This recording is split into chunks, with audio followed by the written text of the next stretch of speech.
Bienaventurado el que lee y los que oyen las palabras de esta profecía y guardan las cosas en ella escritas, porque el tiempo está cerca. Son muchas las preciosas verdades que contiene la palabra de Dios, pero es la verdad presente lo que el pueblo necesita. Bienvenido a su programa, La Verdad Presente.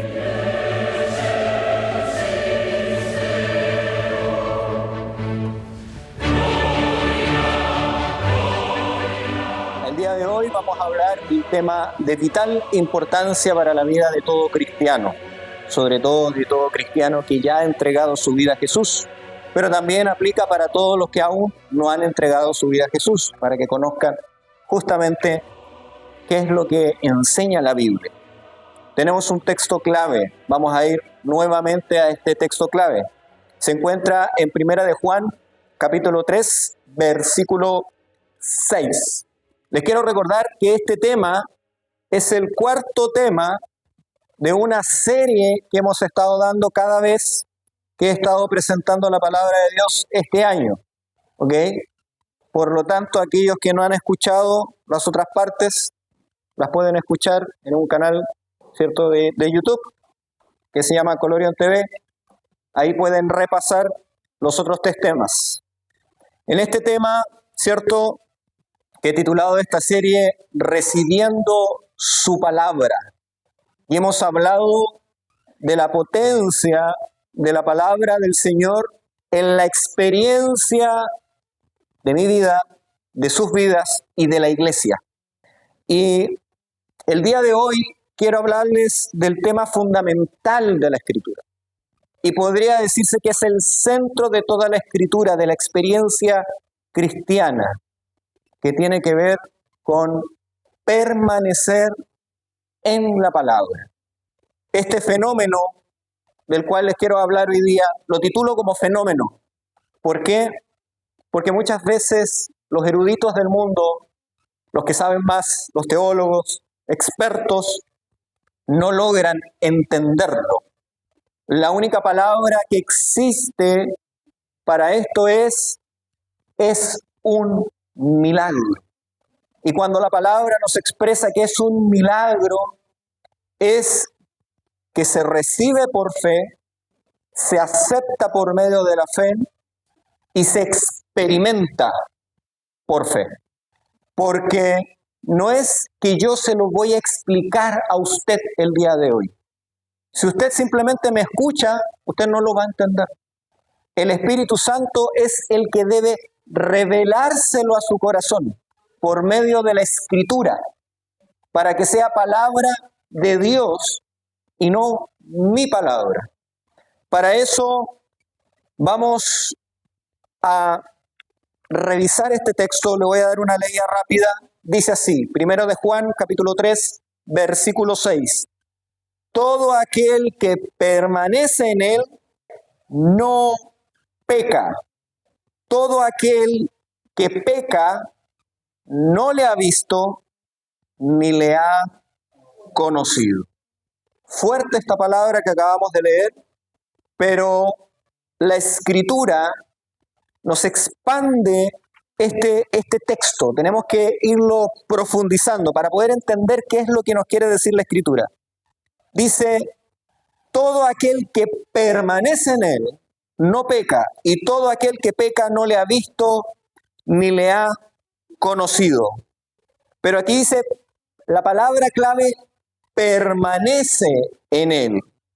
Todo aquel que permanece en Cristo, ¿cierto?, da una condición. Es decir, aquella persona que no cumple esta condición, dice el texto, no le ha conocido, y podríamos decir también que si no permanece, no ha recibido a Cristo. ¿Ok? Quizás es otro tipo de recepción el que ha tenido sobre Cristo. Juan capítulo 1, versículo del 12 al 13. Vamos a sacarle rapidez a la Biblia. Juan capítulo 1, versículo del 12 al 13, hablando de la recepción de Jesús. Dice, mas todos los que le recibieron, a los que creen en su nombre, les dio potestad de ser hechos hijos de Dios. Interesante, todos los que le recibían vienen a ser hijos de Dios, los cuales no son engendrados de sangre, ni de voluntad de carne, ni de voluntad de varón, sino de la voluntad de Dios. Mira, interesante, cuando usted cree, se presenta que haya un fenómeno, usted nace, usted es engendrado. Todas las madres pueden entender lo que es engendrar, ¿cierto? Porque han tenido a su bebé en el estómago. El proceso de engendrar. Y usted es engendrado, ¿cierto? No por la voluntad de una persona humana, sino que usted pasa a ser engendrado por la voluntad de Dios. Todo aquel que cree ha vuelto a nacer. Pongan atención. Usted ha nacido de la semilla de Dios. En el original, esperma, semilla, simiente de Dios. Primera de Pedro 1:23 nos expresa un poquito este maravilloso fenómeno de volver a nacer. Dice, Primera de Pedro 1:23. Hay poco tiempo, así que dice, siendo renacidos, no de simiente, de semilla corruptible, sino de la incorruptible, por la palabra de Dios que vive y permanece para siempre. ¿Qué es lo que le permite a usted nacer otra vez? La palabra de Dios. ¿Qué es lo que engendra al cristiano? La palabra de Dios. La palabra de Dios trae una nueva criatura al mundo, un hombre nacido nuevo del Espíritu. Y cuando esa semilla es retenida en esta nueva criatura, permanece, lo que está diciendo el texto es que no peca. Sigamos expandiendo el texto. Vamos a estudiar Primera de Juan, capítulo 3, y lo vamos a ir sacando todo el texto. Dice, todo aquel que peca, volvemos al texto que estábamos leyendo originalmente, no le ha visto ni le conoce. La Biblia es clarita en esto. Y Jesús también lo dijo. Cuando estuvo ahí conversando, ¿cierto?, con Nicodemo, le dijo, lo que es carne, carne es. Y lo que es del Espíritu, Espíritu es. Señor Jesús fue enfático en esto. Solamente hay dos tipos de nacimiento, dos tipos de personas. Romanos capítulo 8:5, expandiendo esto, Romanos capítulo 8, versículo 5, dice, porque los que son de la carne piensan las cosas de la carne, pero los que son del Espíritu piensan las cosas del Espíritu. Interesante, va profundizando más la idea. La Biblia en todo el Nuevo Testamento y el Antiguo Testamento es consecuente con este principio, porque dice en Proverbios capítulo 23, versículo 7, porque cuál es su pensamiento en su corazón, tal es. Por eso dice Romanos, si tú piensas cosas de la carne, vas a hacer ¿qué cosas? Cosas de la carne. Si tú piensas cosas del Espíritu, vas a hacer las obras del Espíritu. Y después el mismo texto de Juan, vamos a ir de nuevo a Juan capítulo 3, ¿cierto? Que lo estamos leyendo. Versículo 6 dice, versículo 7 comienza, hijitos, nadie os engañe. ¿Quién fue el que estuvo diciendo muchas veces en un sermón, mirad que nadie os engañe? Jesús. ¿De dónde aprendió esta expresión Juan? De Jesús. Y por eso él es enfático. Mirad, hijitos, que nadie os engaño. Van a haber muchas personas que van a tratar de cambiar esta realidad, pero no debemos ser engañados. Sigue diciendo el texto, ¿cierto? Es clarito. El que hace justicia es justo, como Él es justo. Lo que usted hace viene de su pensamiento y de lo que hay en su corazón. Pero no te engañes. Si tú haces justicia, eres justo. Pero si tú pecas, no estás justificado. Entonces, si esto es lo que dice la palabra del Señor, y es blanco y negro, no te presento un intermedio, o es o no es, ¿por qué entonces en la experiencia de la iglesia, en el presente, ¿ok?, esto no se ve reflejado hoy en día?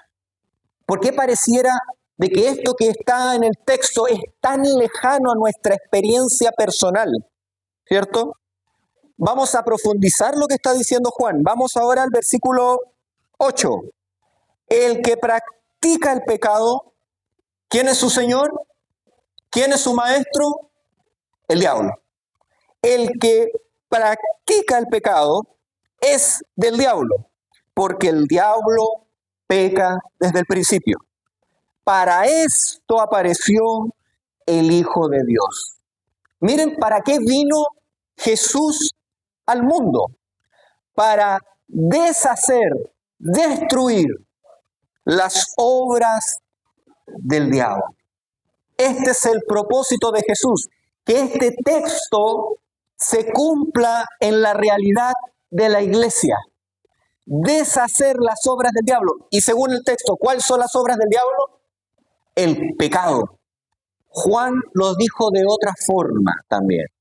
Y estamos hablando de Juan el Bautista.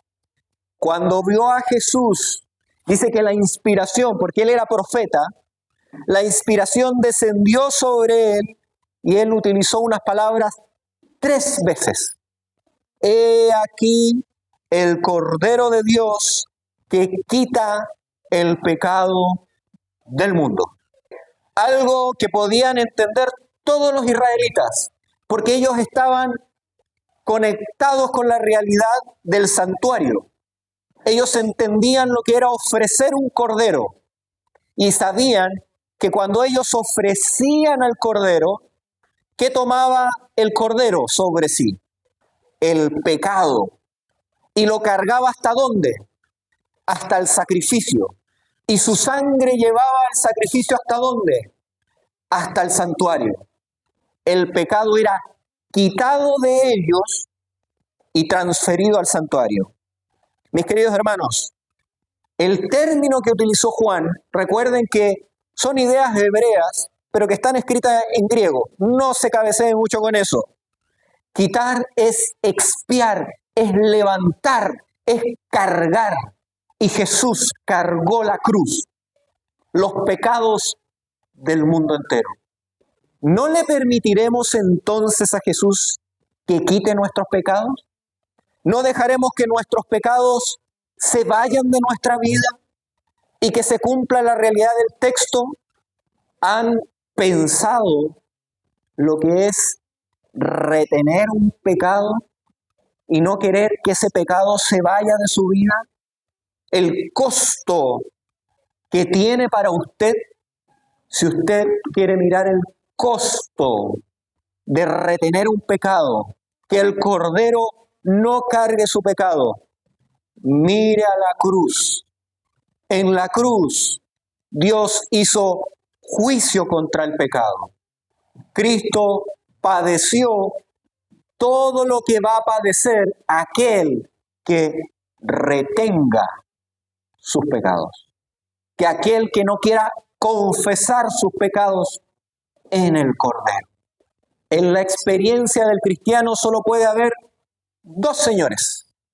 O Jesús, que quita el pecado, o Satanás, que retiene el pecado.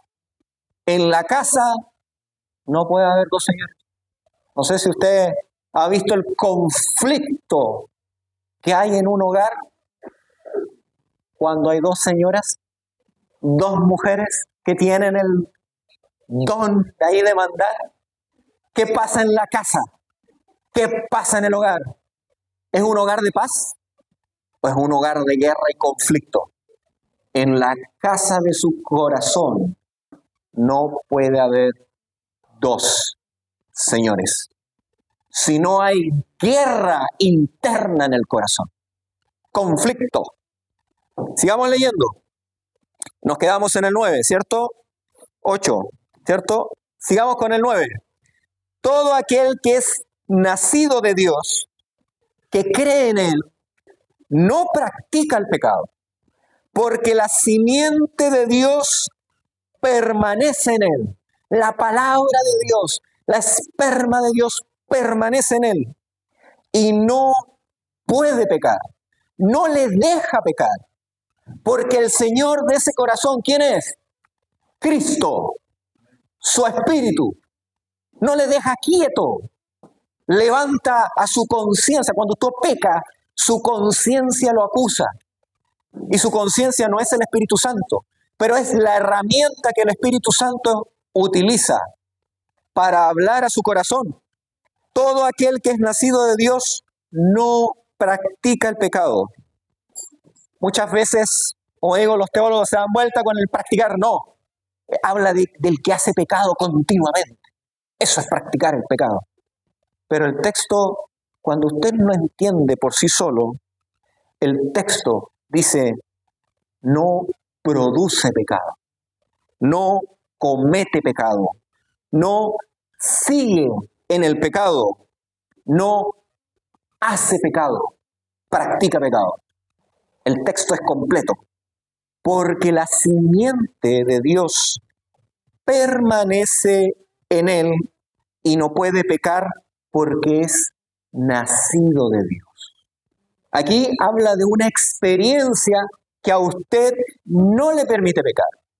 La experiencia es cuando la simiente de Dios, ¿por qué digo esperma? Porque en el griego es espermos, ¿cierto? Aquel que fue, para que ustedes lo visualicen, dice que Cristo fue engendrado de Dios. Y cuando Cristo fue engendrado de Dios, nosotros decimos que Cristo fue engendrado del Espíritu, porque su nacimiento fue sobrenatural. Por lo tanto, cuando la Biblia está diciendo que la simiente de Dios está sobre usted, está diciendo que el mismo poder que trajo a la vida a Jesús en carne permanece en usted. El mismo Espíritu que trajo a la vida a Jesús permanece con usted, en nosotros, con nosotros. Y Cristo, que es el unigénito de Dios, el nacido de Dios, no permite, Él no quiere, Él ha dado su vida en esta causa para que usted no peque. Porque el texto decía que Él vino a deshacer las obras del diablo. La clave está en que si la palabra de Dios permanece en usted, esto se cumple. Dios es poderoso. Jesús tiene autoridad. Puede reprender el mal. Pero cuando la palabra de Dios no permanece en usted, el pecado está a la puerta. Vamos a ir un texto más adelante, Juan capítulo 4, versículo del 15 al 16. Primera de Juan, capítulo 4, versículo del 15 al 16. Dice, todo aquel que confiese que Jesús es el Hijo de Dios, Dios permanece en él y él en Dios. Se nos presenta nuevamente el permanecer. Dios permanece en el creyente y él en Dios. Y nosotros hemos conocido y creído el amor de Dios que tiene para con nosotros, que Dios es amor. El que permanece en amor, aquí hay un sinónimo. Cuando la palabra permanece en el creyente, ahora dice como sinónimo, cuando el amor permanece, Él permanece en Dios y Dios permanece en Él. Interesante. Ahora pone un sinónimo, palabra es igual al amor de Dios, para que vayamos entendiendo el misterio de permanecer en Cristo. Y entonces, debiéramos entonces preguntarnos, ¿cómo es posible que nosotros permanezcamos en el amor, permanezcamos en la palabra y no tengamos una experiencia distinta a lo que la Escritura nos declara, nos revela? ¿Por qué esto no parece que pasa hoy en día? Por ahí dicen el pecado. Pero cuando hablamos, esto es matemática adventista, matemática cristiana. ¿Qué es lo que es pecado? Transgresión de la ley. Ok, pero aquí estamos hablando a nivel del corazón. Recuerden que pecado es transgresión de la ley, es una acción, no está en el corazón, es una acción que yo hago, que yo realizo. Por lo tanto, el pecado, según Santiago, ¿ya? Recuerden a Santiago, dice que echa raíz los malos pensamientos, las concupiscencias, los deseos de la carne, ¿cierto? Dice que echan raíz y estos se albergan en el corazón, son albergados por su mente. Cuando usted no tiene esta experiencia, se puede producir por algunas condiciones que están en el corazón. La primera condición es porque su corazón sea orgulloso. Porque usted conscientemente de un pecado, usted lo esté reteniendo. Que usted no quiera abandonarlo. Que usted no quiera apartarse de él. Y cuando usted dice eso, no, pero otro poquito más, que después lo voy a hacer, es que usted está siendo lo suficientemente orgulloso para decirle a Dios, no, tú estás equivocado. Yo puedo estar un tiempo más en el pecado sin consecuencias. Otro puede ser por autosuficiencia, que proviene del orgullo. Otro puede ser por egoísmo. El padre de la mentira, su primer pecado fue el orgullo. Su segundo pecado fue el egoísmo. Todo orgullo termina en egoísmo. Y quiero creer, mis queridos hermanos, que hay también una tercera opción, por inmadurez espiritual. Porque nadie le enseñó, porque nadie les predicó, porque no sabían, y por lo tanto hay inmadurez en el crecimiento cristiano. En la experiencia ideal, y digo ideal porque es lo que presenta la palabra, Hechos capítulo 2, 38, cuando habla del primer sermón de Pedro, lleno del Espíritu Santo, llamando a la iglesia, les dijo, arrepentíos y bautícese cada uno de vosotros en el nombre de Jesucristo para perdón de los pecados y recibiréis el don del Espíritu Santo. ¿Ok? Presenta el arrepentimiento. Cuando usted cree que sus obras, lo que usted ha hecho hasta el momento, ¿cierto?, están llenas de pecado y usted necesita del perdón de Dios, porque usted por sí mismo no puede ser salvo por sí solo. Entonces, cuando usted se arrepiente, usted cree y usted pide el bautismo, usted nace de nuevo. Usted ha dado el primer paso que Jesús le llamó nacer de agua, ¿cierto? El que no naciere de agua y de espíritu, para el perdón, ¿cierto? Pero muchos se quedan en el bautismo de agua, en esta primera parte, y no se les ha explicado lo que es ser bautizados en el Espíritu. De hecho, muchas congregaciones predican el error hoy en día que creen que el ser bautizado en el Espíritu, ¿cierto?, es tener manifestaciones sobrenaturales. Pero eso no es ser bautizado en el Espíritu.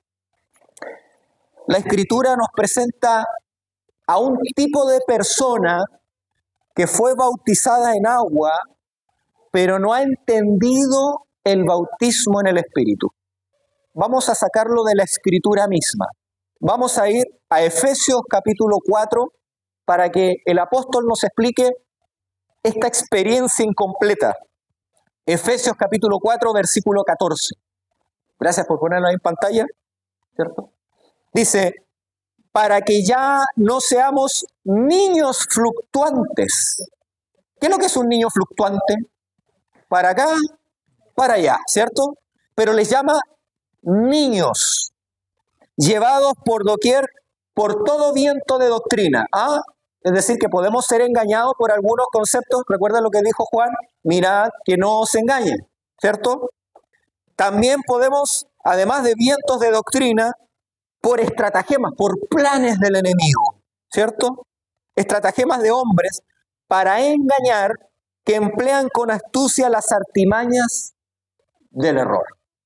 En otras palabras, hay personas que su experiencia espiritual es fluctuante, ¿cierto? Peco, no peco, me arrepiento, peco, confieso y me arrepiento. Van fluctuando en su experiencia cristiana.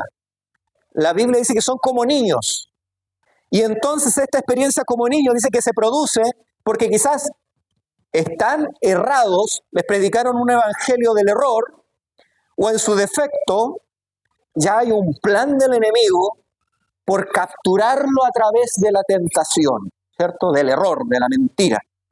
Y muchos caen en esta vida de bebé espiritual. O sea, han nacido nuevamente, pero fluctúan entre la experiencia espiritual y entre la experiencia de la carne.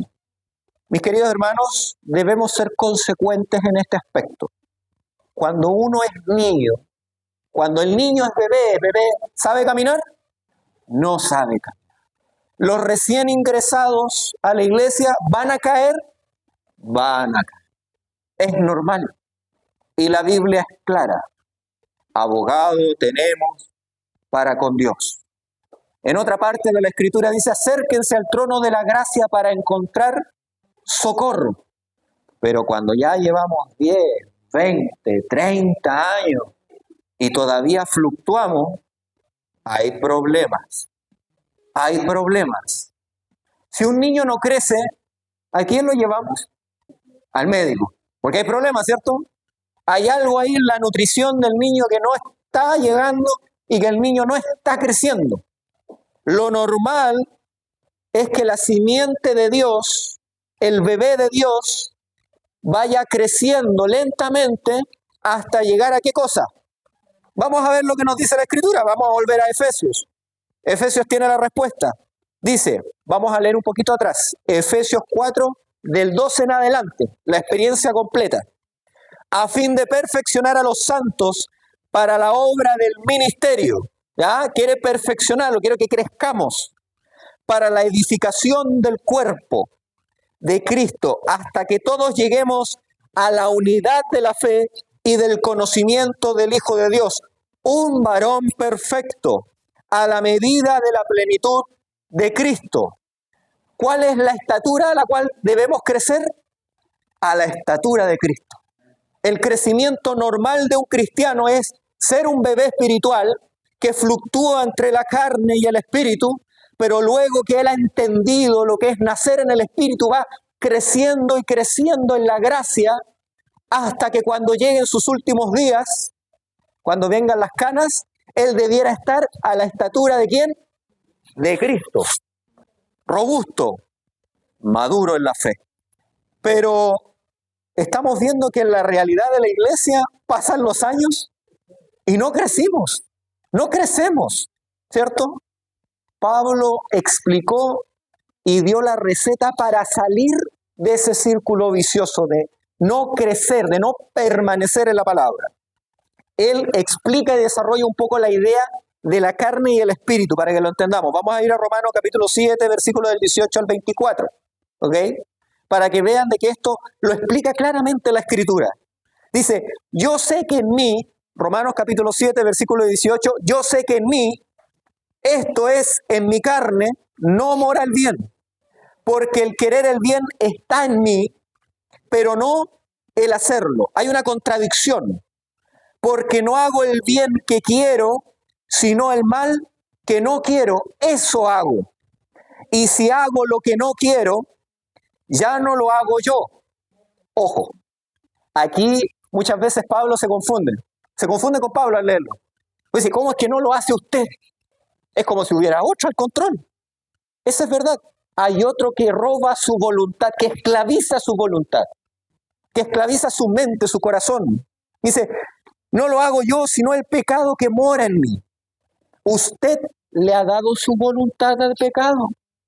Así que queriendo yo hacer el bien, hallo esta ley, esta condena, que el mal está en mí.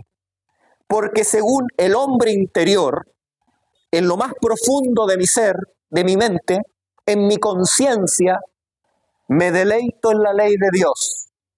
Todos los que estamos presentes se deleita cuando escucha la palabra de Dios, cuando aprende sobre Jesús. El hombre interior se deleita, ¿cierto?, en Dios, en la ley de Dios. Pero veo otra ley, veo otro que hace pleito, que disputa. ¿Se acuerdan de la casa con dos señores? Que hay disputa en mis miembros, que se rebela contra la ley de mi mente y que me lleva cautivo a la ley del pecado. Sinónimo, me lleva esclavo a la ley del pecado. Me toma, me posee y me lleva cautivo a la ley del pecado que está en mis miembros. Y la experiencia de este hombre que convive en un hogar con dos señores que disputan, ¿cuál es? Miserable de mí, ¿quién me librará de este cuerpo de muerte? ¿Quién me libra de esta esclavitud? ¿Quién me libra que en mi interior, en mi conciencia, yo deseo las cosas del Señor, pero finalmente en mi mente y cuando yo hago las cosas, hago pecado? Esa es una experiencia miserable. Si usted busca la expresión miserable en la Biblia, usted va a llegar a Apocalipsis capítulo 3, cuando le dice a la Odisea, tú eres miserable, pobre, ciego, desnudo, porque crees tener el Espíritu de Dios, pero el Espíritu de Dios no está al control. Entiendan, esto no es posesión, no es que va a venir el Espíritu Santo y va a tomar posesión. Satanás es el que posee a los hombres, que no les pide permiso y hace sus obras. Cuando usted ve el ejemplo, menciona que, ¿cómo está Jesús? Pregunta, toca, llama. ¿Quieres hacer mis obras? ¿Quieres caminar junto conmigo? ¿Quieres abrir la puerta de tu corazón? ¿Quieres permanecer en mi amor? El hombre que aparece en esta historia tiene una desconexión entre la carne, entre sus deseos, para que lo entiendan, es lo que desea, es lo que anhela en su corazón. Proviene de otro lado, proviene de satisfacerse a sí mismo. Y pueden haber deseos muy loables. ¿Quién no desea un abrazo? ¿Quién no desea un beso? ¿Quién no desea ser reconocido? Pero ¿quién lo desea? ¿El espíritu o usted? La carne. Todo lo que es nacido de la carne, carne es. Esa es la declaración bíblica. Todo lo que proviene de la satisfacción de una necesidad personal hacia usted mismo, que usted es el centro, carne es. Los niños nacen con esto, porque un bebé no nace satisfaciendo los deseos de su padre, sino que nace y como es niño, necesita que satisfagan sus necesidades o no. Pero el niño cuando crece tiene que entender que tiene que dejar de satisfacer sus deseos y satisfacer los deseos de sus padres, de los que viven con él, servir en el hogar, y va madurando hasta que es padre y ahora ya no satisface sus deseos. Los padres entienden, ¿no? ¿Por qué trabajan hasta más tarde? ¿Para satisfacer sus deseos o los de su familia? Los cuidados de su familia. ¿Por qué la mamá se levanta más temprano? ¿Para satisfacer sus deseos o para entregar amor a su familia? Lo natural ilustra lo espiritual. Y entonces este hombre, ¿cierto?, quiere satisfacer, pero tiene una pugna porque quiere obedecer, quiere seguir al Espíritu, y el Espíritu, niégate a ti mismo, sacrifícate a ti mismo, quédate callado. Y el otro, no, pues si tengo que hablar, tengo que defenderme, defender mi causa. Me están haciendo injusticia. Esta experiencia es la que dice Pablo de que es miserable. Miserable. Su conciencia quiere otra cosa, pero su carne, sus debilidades, sus flaquezas, engaños de Satanás, deseos, le llevan donde no quiere.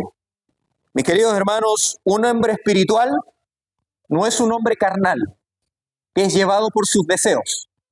Un hombre espiritual no es un cristiano racional que entiende la Escritura, pero no tiene poder de experimentarla.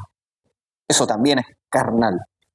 Hay un engaño satánico que creemos que por conocer más la ley de Dios somos salvos, que por conocer más la Biblia implica experimentar el poder de Dios.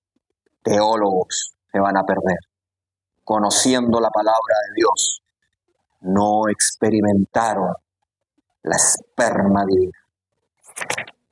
Tenemos que sacarnos el engaño de la religión mental, solo en la mente, sino que debemos buscar la experiencia de la verdad del amor de Dios en nuestra vida diaria. Si no, seguiremos siendo niños espirituales. Si no queremos esta experiencia, seremos niños espirituales. Romanos 7 sigue diciendo, así que yo solo con mi mente sirvo a la ley de Dios, mas con mis miembros sirvo a la ley del pecado. Y el Señor Jesús entrega la receta de la Biblia. Vamos a ir a Juan capítulo 15 y vamos a empezar a ver cómo romper esta experiencia. Los últimos 15 minutos que me quedan. Cómo romper el círculo de esta experiencia. Juan capítulo 15, versículo 4. Cristo mismo dice, Juan capítulo 15, versículo 4. Permaneced en mí y yo en vosotros. Como el pámpano no puede llevar fruto de sí mismo si no permanece en la vid, así tampoco vosotros si no permanecéis en mí. Yo soy la vid, vosotros los pámpanos. El que permanece en mí y yo en él, este lleva mucho fruto, porque sin mí nada podéis hacer. La experiencia del niño espiritual entiende que Cristo puede perdonarle, pero como es niño, cree que puede, por su propia carne, obedecer la ley de Dios.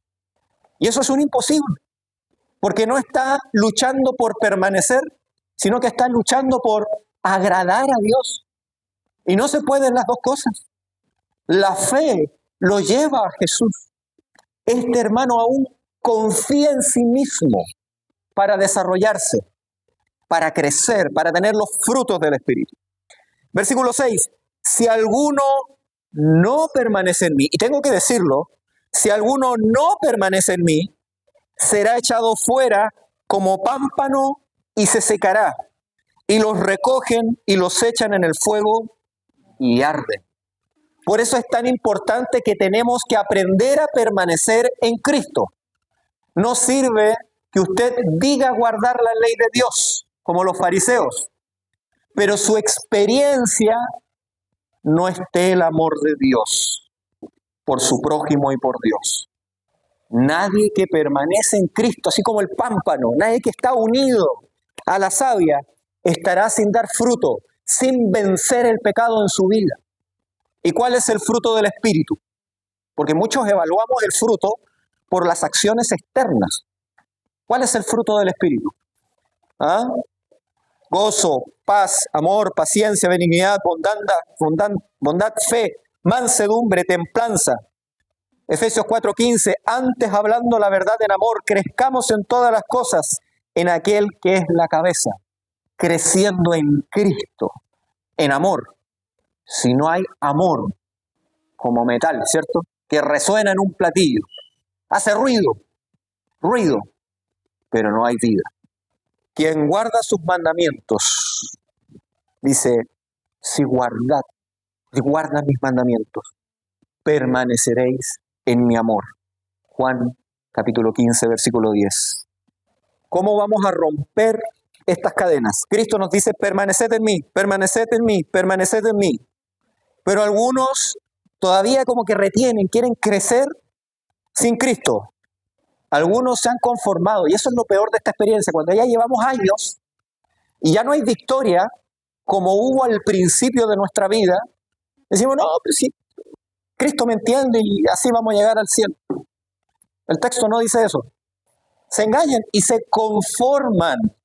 Muchas veces llegamos a un conformismo espiritual. Los fariseos se habían conformado con su religión, que no tenía vida. Sin Cristo, nada de eso sirve. Sin Cristo, nada sirve venir a la iglesia sábado tras sábado. Sin el amor de Dios en su corazón, dándole vida cada día, de nada sirve. Otros, mis queridos hermanos, algunos se conformaron, otros nunca lo conocieron. Recuerden que unos perdieron el primer amor, por eso la Biblia dice, perdieron el primer amor, y otros nunca lo experimentaron porque no se lo enseñaron bien en un inicio, no entregaron su vida, ¿cierto? Vamos a buscar la respuesta entonces. Juan capítulo 3, versículo del 6 al 8, respuestas de Jesús, buscando las respuestas de la Biblia. Juan capítulo 3, versículos del 6 al 8. No podemos quedarnos sin respuesta. Dice, lo que es nacido de la carne, carne es, ¿cierto? Lo que es nacido del espíritu, espíritu es, ¿cierto? Dos motivaciones, dos mentes. Mente natural, que puede ser una mente racional, sigue siendo mente natural, y una mente espiritual. Y sigue afirmando, no te maravilles que te he dicho que es necesario nacer de nuevo. Primera clave. A Juan le dijeron que tenía que nacer de nuevo. ¿Y qué pasó con Nicodemo, perdón? ¿Cómo se sintió él? Ofendido. ¿Cómo es que tengo que volver a nacer de nuevo? Lo primero que tenemos que dejar es el orgullo y tenemos que reconocer si estamos inmersos en este tipo de vida, hemos vuelto a la carne y necesitamos un nuevo corazón para volver a tener una experiencia del primer amor. ¿Ok? Es lo primero. ¿Cierto? Con el arma carnal no se puede. Con esa no se entra al cielo. Sigamos. Le expresan el texto, ¿cierto? Deben nacer de agua y espíritu. Hay personas que llegan a tanto la transgresión que han violado abiertamente la ley de Dios y van a tener que volver a pasar por el agua, ¿cierto? Un rebautismo. Pero en si no es tu experiencia, quizás tú no te has bautizado todavía, la experiencia del bautismo en agua, tú testificas que Cristo puede salvarte de esa vida que tú tienes. ¿Ok? Testificas, ¿cierto?, que lo único que puede hacer el hombre carnal es ser crucificado, que no hay nada que pueda hacer. No hay solución para el hombre carnal, solo morir en la cruz. Y por lo tanto, el único que puede salvarte de esa experiencia es Cristo. Tú aceptas la declaración de muerte y tú mueres en el agua y resucitas ¿en quién? En Cristo. Cuando sales del agua, resucitas en Cristo. Ok, primera parte la hemos cumplido. Ahora hay que nacer del Espíritu. ¿Qué es nacer del Espíritu? Entonces aceptas, ¿cierto?, que eres una nueva criatura. Tienes que confiar que eres una nueva criatura. El diablo te va a venir a repetir y decir, no, pero si tú eres el mismo, no has cambiado. Tú tienes que creer que eres una nueva criatura en Cristo, ¿cierto? Y por lo tanto, tienes que aceptar que todo lo que sabías está mal. Es difícil aceptar eso, mi querido. Y sobre todo cuando ya hay 20 años de adventista. Yo lo digo por mí. Y aceptar que tuve 20 años de adventista mal. Y que tenía que volver a aprender todo de nuevo.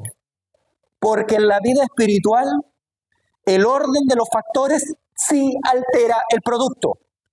Puedes saber toda la Biblia, pero si la primera suma no es el Cordero, Todo para allá está mal. Cristo el primero y el último, el alfa, el omega. Y entonces, ahora que has entendido lo que es vivir en el Espíritu, vamos a ir a Romanos capítulo 8. Esta es la experiencia cuando tomamos el Espíritu. ¿Ok? Voy a darme la libertad de citar una Biblia distinta, es la Nueva Traducción Viviente. Es una Biblia que en algunas cosas se equivoca, pero tengo que reconocer que en este texto como que le da énfasis que es más fácil de entender. ¿Ok? Lo voy a leer de aquí para que entienda la relevancia de esto. Dice, versículo 1 de Romanos 8.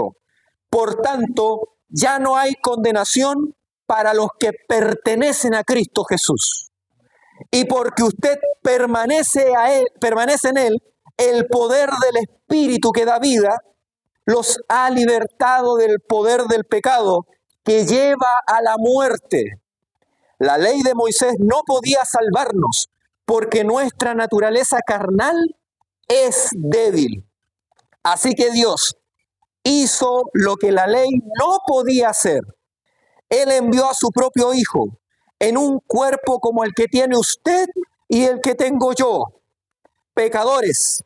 Y en ese cuerpo Dios declaró el fin del dominio que el pecado tenía sobre nosotros, mediante la entrega de su Hijo como sacrificio por nuestros pecados. Lo primero que usted tiene que hacer es creer esta declaración.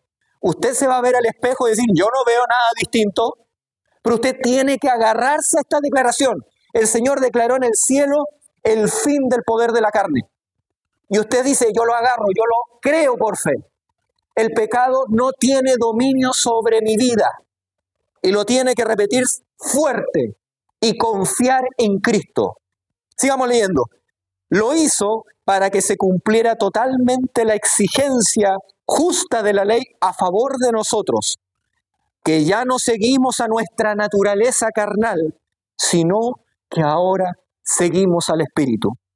Los que están dominados por la naturaleza pecaminosa piensan en las cosas pecaminosas de la carne, por lo que son contrarios al Espíritu Santo. Piensan en las cosas que agradan, no piensan en las cosas que agradan al Espíritu, ¿cierto?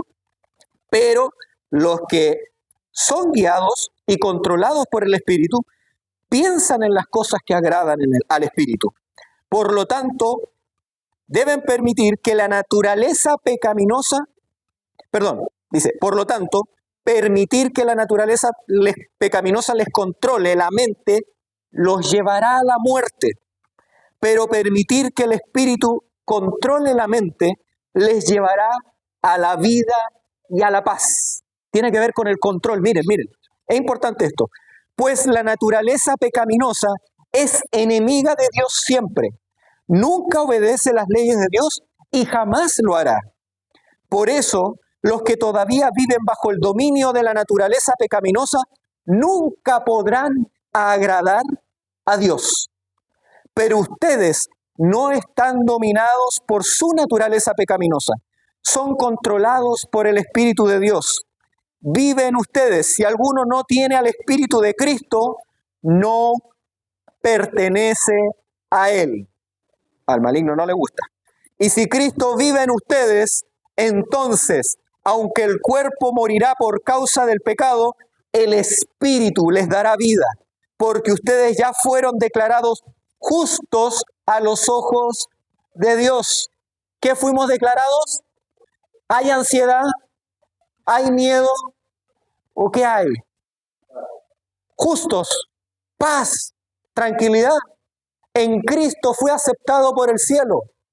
En Cristo fui comprado para que el pecado no tenga el control. El Espíritu de Dios, quien levantó a Jesús de los muertos, vive en ustedes. Y así como Dios levantó a Cristo Jesús de los muertos, Él dará vida a sus cuerpos mortales mediante el mismo Espíritu que vive en ustedes. Mis queridos hermanos, el Espíritu Santo puede libertarlo de esa experiencia. Pero debemos aceptar algo. Aquí dice, si ustedes permiten que controle uno o que controle otro. Voy a ampararme en el Camino a Cristo, página 69, para entender este tema del control. El control. ¿Qué es el control? Escúchenme. Muchos dicen, ¿cómo me entregaré a Dios? Deseáis hacer su voluntad, mas sois moralmente débiles, esclavos de la duda y dominados por los hábitos de vuestra vida de pecado. Vuestras promesas y resoluciones son tan frágiles como telarañas. No podéis gobernar vuestros pensamientos y afectos. Este es el hombre natural, ¿cierto? Carnal. El conocimiento de vuestras promesas no cumplidas y de vuestros votos quebrantados debilita la confianza que tuvisteis en vuestra propia sinceridad. Y esto os induce a sentir que Dios no los puede aceptar. Mas no necesitan desesperar. Lo que debéis entender es la verdadera fuerza de la voluntad. Esta es el poder gobernante de la naturaleza del hombre, la facultad de decidir o escoger. ¿Quién lo va a controlar a usted? Decidir o escoger, ¿quién lo va a controlar? Nuestra voluntad viene debilitada por 4.000 años de pecado. Nuestra voluntad es voluble. Decimos que nos vamos a levantar temprano y no nos levantamos temprano a estudiar.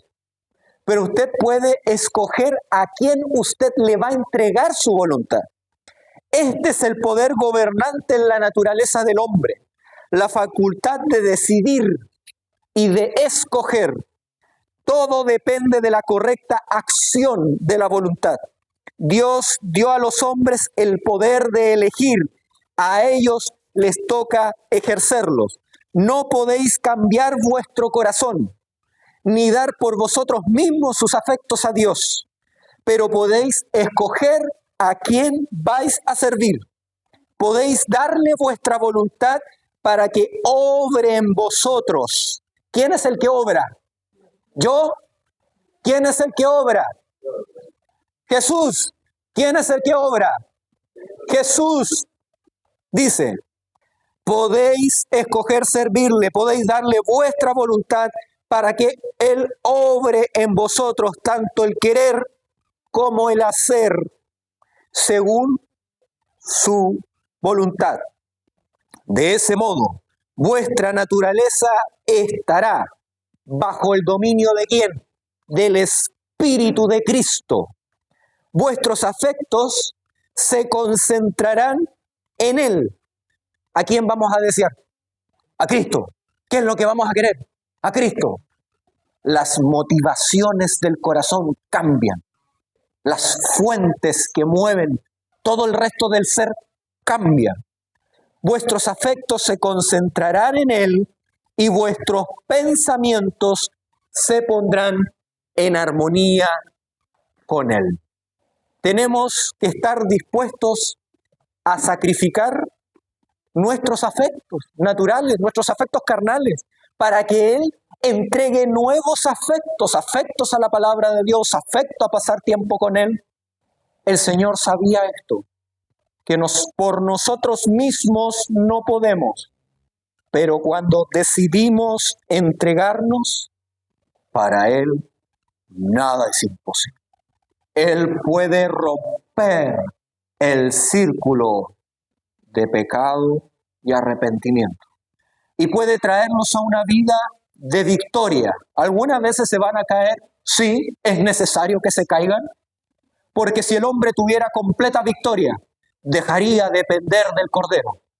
Cuando nos caemos, nos damos cuenta que necesitamos de Jesús, pero el Señor no quiere que tengamos una experiencia de continua caída, de continuo pecado. Él quiere que crezcamos. Les voy a dejar una tarea, no da tiempo para leerlo. Ministerio de Curación, página 131. Los que les gusta profundizar, lo anotan. Ministerio de Curación, 131. Cuando usted, mi querido hermano, se entrega al Espíritu Santo cada mañana y le dice, Señor, mi corazón es tuyo, mis afectos son malos, dame un nuevo corazón, y confía en Jesús, no mirándose a sí mismo. Ya fue suficiente. Usted se miró, se encontró pecador, listo. Ahora usted no puede ir a la ley en busca de vida. Tiene que ir a Cristo en busca de vida. Y entonces, en la iglesia, cuando se produzca este fenómeno, la experiencia va a cambiar. El diablo va a tener miedo de la iglesia, porque ya no vive la iglesia. Cristo vive en la iglesia. Y no hay nada más que el diablo tenga temor y pavor cuando Cristo vive en su pueblo. Cuando usted vea que esta condición en que estamos es miserable, que Dios no desea que sigamos en esta condición miserable, sino que usted busque la ayuda del Salvador y pida que permanezca en usted todos los días. ¿Cuántas veces hay que pedir que Dios permanezca en nosotros? 3 veces al día, en la mañana, al mediodía y en la noche. Eso es lo mínimo, ¿cierto? Eso es lo mínimo. Si usted quiere tener una vida de creciente victoria, como Enoc, caminaba con Dios, conversaba con Dios, hablaba con Dios todo el día, vio al invisible, que era su apoyo, su fortaleza. Cristo tiene un mensaje. Él dice, quiero permanecer en ti, quiero darte reposo, quiero darte paz, quiero darte vida, quiero darte salud espiritual, quiero que te sientas, mira esta palabra, te sientas satisfecho. Hoy en día el mundo uno se siente insatisfecho, como que no ha alcanzado nada. El Señor puede hacerte sentir satisfecho, porque la plenitud del Espíritu Santo lo llena todo, te da gozo.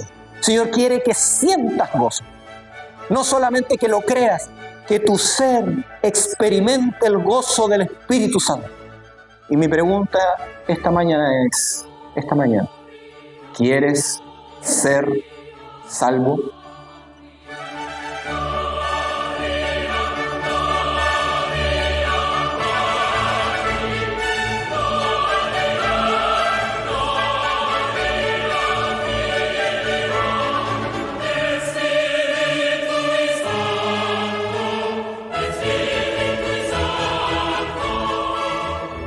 El siguiente sermón ha sido grabado y filtrado por el Ministerio de Audiovisuales Colorion Studio. Si te ha gustado nuestro trabajo, puedes dirigirte a nuestro canal de YouTube, Colorion Studio, y buscar nuestro podcast La Verdad Presente y otros temas que pueden ser de tu interés. Si quieres apoyar nuestro trabajo, puedes hacerlo por medio de Patreon, buscando Colorion Studio. El Señor les bendiga.